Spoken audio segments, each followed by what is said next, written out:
आए भैया प्रणाम नमस्कार। हम भोजपुरी गायक शैलेश परवाना आज रो लोग बहुत अच्छा बोल बम सॉन्ग सुनावे जतनी आ उम्मीद करे में यानी विश्वास बा हमरा कि रो लोग अच्छा लगी और अच्छा लगी तो हमारे चैनल सब्सक्राइब करें और अच्छा लगी तो शेयर करें। और देखी है कैसे गाना बटे बहुत हंसे हंसावे वाला बात बटे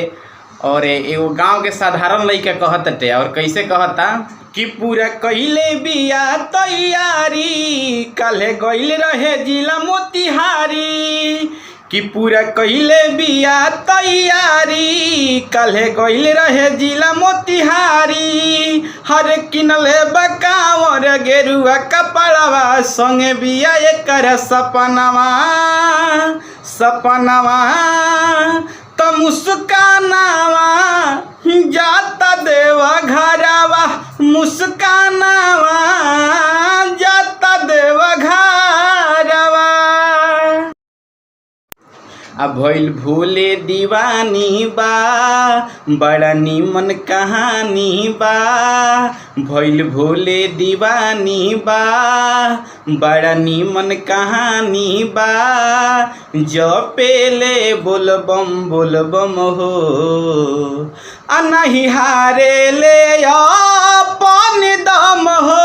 कांवर के घंटी टन टन करेला गावेला खूबे गानावा हाँ गानावा तो मुस्कानावा जाता देवा घरवा मुस्कानावा जाता देव घरवा शैलेश परवाना रूपेश भोले बाबा के भेज संदेश आ शैलेश परवाना सहदेव भोले बाबा के भेज संदेश आ जवन चाहतिया तवन पूरा होखे हरहिया में एकरा कुछ ना होखे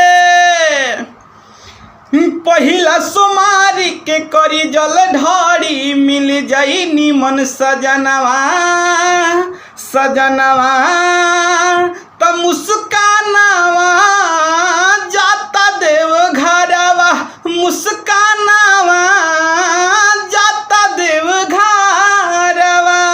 आई भैया उम्मीद करम कि वो लोग के गाना अच्छा लागल होई। अगर अच्छा लागल बा तो भाई के सपोर्ट करी और वो लोग के प्यार आशीर्वाद से ही कोई आगे बढ़ेला। और उम्मीद करतनी कि बहुत अच्छा